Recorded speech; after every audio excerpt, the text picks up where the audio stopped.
one of the things I'm sure that a lot of you know about already is like how the society treats people with disabilities and how the attitudes around us. Well, I've discovered over the years that I don't really need to sit down and tell you or anybody else about weakness. I want to talk to you about strength. And I want to talk to you about what people can really do when they're motivated and when they're clear about who they are. I think I got polio when I was 14 in 1953. That's a while ago. But it was before the vaccine. So, I don't know how many of you can remember those days, but polio was a scourge. You know, it was a terrifier. People were just terrified that their children might get it, or their families or somebody might get it. It was a virus spread like a flu or cold. And, not too many people got it around me, but one of my friends died, and then I got it. And when I got it, everybody got it. My whole family got polio. But their polio was non-paralytic. All they had was basically they were quarantined. Now people were so afraid of polio those days. When somebody would get polio in your household, they would put these big red signs on the front of your house and warn everybody away, and people had to stay in. You know, when I got polio, the whole school emptied. It was such a negative attitude about what might happen. And I was first I was a March of Dimes poster child. But then they discovered that I was too disabled, right? And see, March of Dimes was a classic charity in that they knew how to make people feel terrifically guilty and they knew how to pull all kinds of money out of people. But in the process of doing that, they created a lot of fear and a lot of problems for all of us, as most charities have, because they have this dual role. They're supposed to be helping you or a family, but at the same time, they've got to get money. So they portray you as weak and sick and unable, and actually have probably created a lot of the old attitudinal problems that we fight day to day now. So when I talk people, I talk about the fact that we as a group of people who were out there for charity, and all the negative things that to people who have some civil rights. As weak as they are, and as intact as they are, they still are basic rights. And we do have a right now, if we are discriminated against, to fight that. And discrimination comes in a lot of forms. So when I came before this, and I talk about my experiences. I talk a lot about the fact that I've become a very strong person over these years. Not only from life in general, but because I had a disability. It forced me to do things and learn things that many young people never have to. I haven't come to terms with death. I'm not afraid of that. I had to when I was 14 and 15. First thing I had to decide whether I wanted to live or die, which is a very difficult decision. I wanted to die. So when you're 14 and you're paralyzed from the neck down and you're in and out of love, you have to be terrifically creative to commit suicide. I mean, and there are all these people around you, doctors and nurses and everybody that are, their job is to save your life, and yet they're totally depressed and not knowing what the hell your life's going to be all about. And I had totally accepted the whole idea that being crippled was terrible. It was the worst thing. We don't really understand how we inculcate all these attitudes in people. But how, in fact, that before I even became disabled, I saw it as really being a terrible thing. Tragedy and how awful it would be to be disabled. I can remember sitting on my father's shoulders, and I was at a state fair or something, and I saw this young woman in a wheelchair who obviously had cerebral palsy. She moving about, but she was just moving around looking at things. And I was fascinated by this person. I'd never seen anybody like that. And I was really looking, and all of a sudden my father reached up to me, grabbed me, get me back, and said, "Don't stare," without any explanation. But I went, well, oh my God, if you can't even look at it, what does that mean? Something really needs to be afraid of it. And terrible. And you know, in so many ways we perpetuate with our young people these stereotypes. We often not explain what we might not be polite to share. But she was fascinating. She was different, you know. And I celebrate difference. I think difference is wonderful. And it would be pretty awful if we were all the same. And I've learned about my difference. But when people stare at me, when they look at me, or they see me as so different that maybe in a way they come out and have a lot of pity and feel sorry for me. I have a couple of reactions. One is that I can probably get anything I want out of them, because I can manipulate the hell out of them. Well, they see me as weak and unable, well, I'm not. And I come on strong and capable, and while they are staring at my wheelchair, my respirator, and just feeling terribly sorry for me, I can use that. It's a very powerful tool, and it's something we should teach people to use practically. The other feeling I have is that it's totally their problem, and I'm not gonna internalize that and feel bad about who I am because they come on like that. I don't particularly like it, but I also do, and I learned this interestingly enough from the women's movement. I learned how to manipulate your stereotype, right? I was in a couple of self-support groups that women had early in Berkeley. I was watching these women teaching each other how to manipulate using the stereotypes of weakness in women. And I said, wow. And femininity and all the things, and I was thinking, boy, that would work real well for disability. And I began to use it practically. Now, you see a lot of people that do that as a part of their whole life. And it's a different thing, I think. And that's all they know how to do. When they come from a side of weakness, do that, manipulate. I don't understand most of your parents. And you may see that a lot, your own children, as they manipulate you to try to get something. And you need to be aware of that. They may not be very aware of how they're doing it, but it's a very natural tendency to use that and play on your feelings. You may have some guilt feelings. You may have a lot of other kind of feelings. But hopefully you can recognize them when it happens and encourage it when it needs to be used, but also be clear with them that that's happening. And that they can come from that angle, but they can come from other parts of you too. And especially, my mother was probably the most important person in my life, because she would believe in me. She was told, she went to the doctor after I'd been ill for about 2 days. And polio is voracious fever. You're running 106 fever. So you're really going through a lot of dreams and a lot of hallucinations. So you're terribly sick. They don't know whether you'll live or die. Antibiotics didn't really work to stop the fever. She went up to the doctor and said, that's when I live or die. And the doctor said, well, maybe you should hope he dies. Because if he lives, he'll be nothing more than vegetable for the rest of his life. Now, I don't know how many of you had that happen to you, but I'm proud as hell to be here as a writing show. And I use that a lot because I think, first of all, that's such a dead serious thing. He's saying to a doctor, is my child going to live or die? And the doctor says it's better that he should die than live as a cripple, and there'll be nothing more than a vegetable. Well, he doesn't know. I'm not sure why medical people and others around like to predict the most dire circumstances about who you are. And almost everything that I was told was bullshit. And you need to be clear about that. Somehow people relish or something in telling you the words.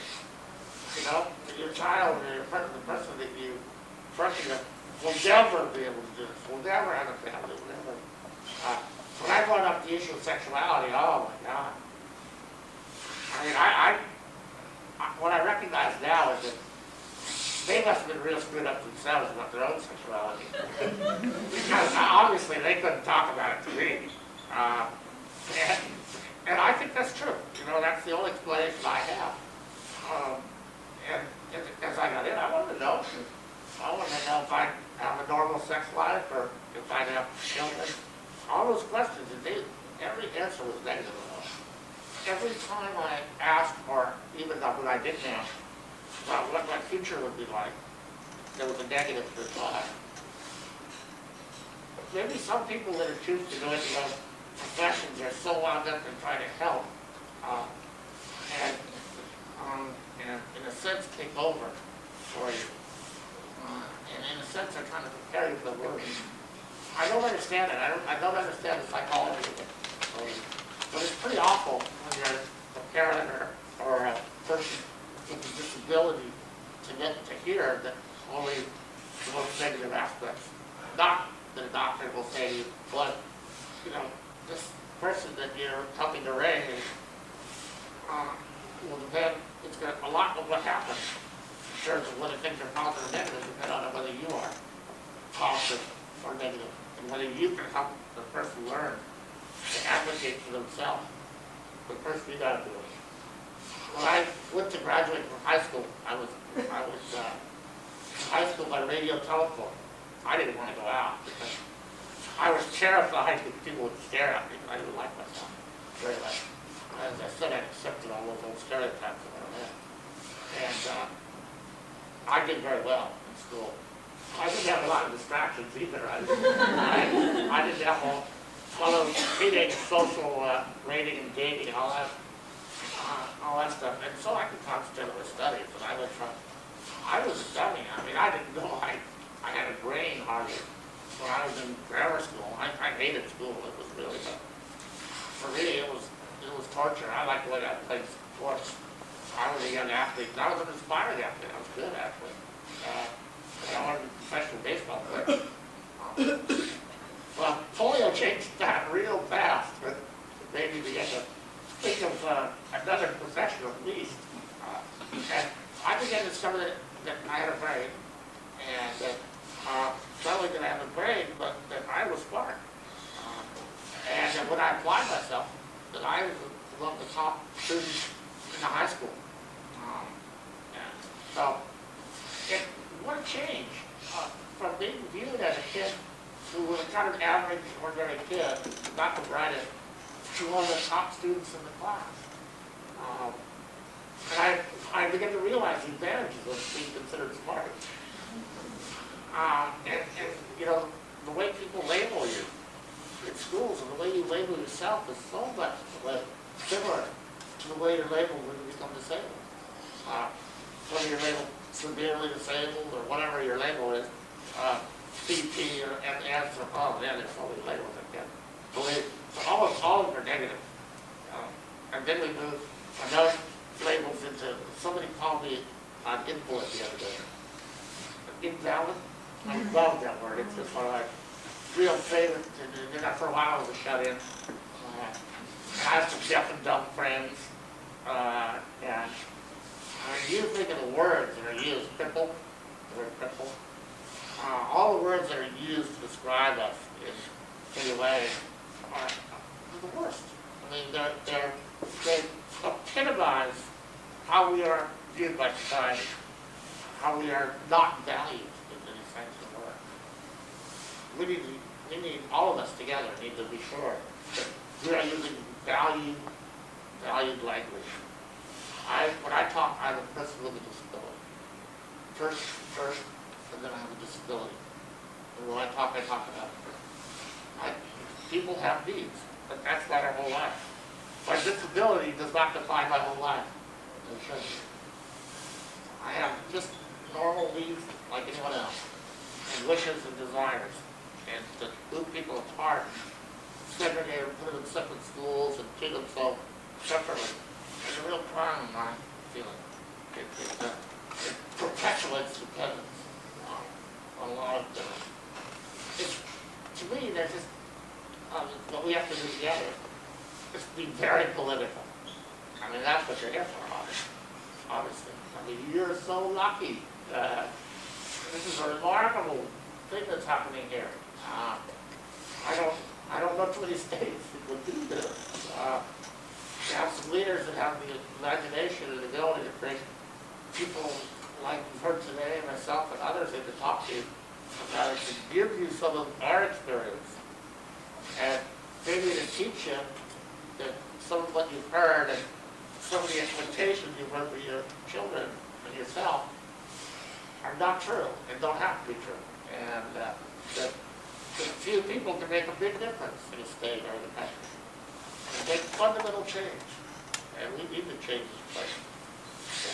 I mean, I began to discover how little, well, everybody else is concentrating on disability, how sometimes disability was irrelevant almost. It didn't matter as much. It's funny, I went to the University of California in Berkeley, and I was a bitch to get in. I mean, they said, well, we tried triples, and they said, oh, I love it. And then when I got in, there was a headline in the local newspaper that said, helpless triple attempts to help. Great, I still have that. I saved those. You know, they're priceless. You've got to be able to laugh now. You really got to be able to laugh at these things because they come from tremendous ignorance. You don't see it quite as much anymore, but people still do make those kind of false calls. After I was at Berkeley a year, I fell in love with people. You know, we do that once in a while, and it was wonderful. What a great feeling. It became, I've been told that I could never drive a power wheelchair. That I was just too disabled to drive a power wheelchair. And it's ridiculously inconvenient to say an attendant with you pushing you around in a wheelchair everywhere. Right? It's real difficult to be intimate and to be alone these days. And I learned how to drive a power chair in 2 days. In 2 days, this lady was on my lap and we were heading off to the sunset, I tell you. And that's motivation, you know? And if you're highly motivated to do something, I got support of I'm a rehab engineer, and we figured this thing out so fast. And yet, for 15 years, I was pushed around in this chair. It changed my life again. It was like leaving home for the first time, going to the university and going, hiring my own lieutenant, and then firing one for the first time. And learning that I could control my own life. And that was, you know, talk about being reborn and revitalized. So the power chair was almost exactly the same kind of experience. For those of you that have children or people that are not mobile, find a way to make them mobile because it fundamentally changes your personality. I watch little babies, children a year old or 2 years, who have never been mobile because they're paralyzed for one reason. And all of a sudden they get an electric scooter or something. And within 10 minutes, their personality has changed from being totally passive to being so aggressive, you wonder where they're going to go next. I mean, how they're going to challenge. We took a young student at Berkeley who came in and all he'd done for 15 years was sit in his room. And this guy was genius. He was a bright electronics guy who had done all this assembly work and built all these systems. And we brought him to Berkeley with the hardest his mother. When he would talk, he had to get real close because he was so, you know, he just wasn't used to talking to people at all. And we gave him a power chair the first day he got there. And we lost him. We couldn't find him. He was, finally, the campus police brought him back. And they fished him out of the creek. Because what he was doing, he was going to the, and Berkeley has a lot of hills.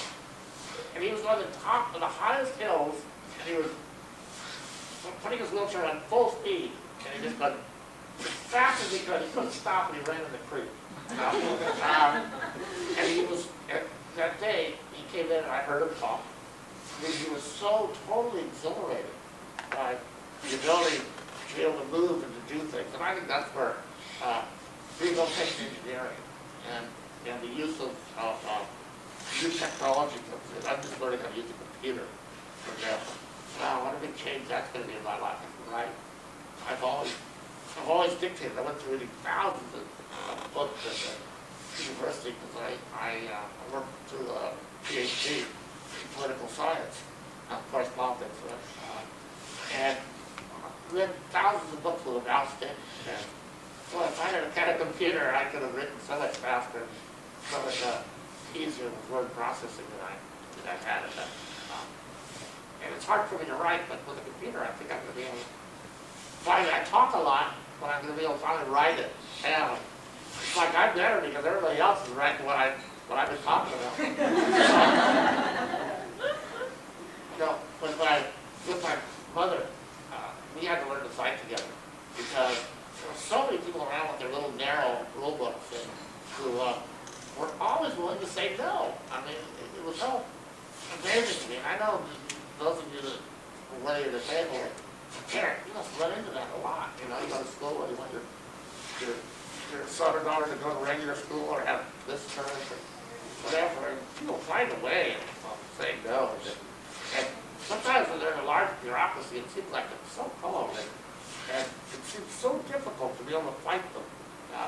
And one of my first struggles was I went to graduate from high school, and I was immediately told that I couldn't graduate because I didn't have driver training in PE.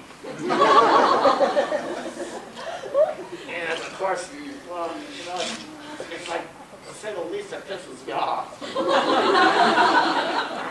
I was the number 2 student in school, and I'd done all the academic requirements. My mother, she said something like, well, goddamn it, we'll prop up behind the wheel and I'll run the wheel.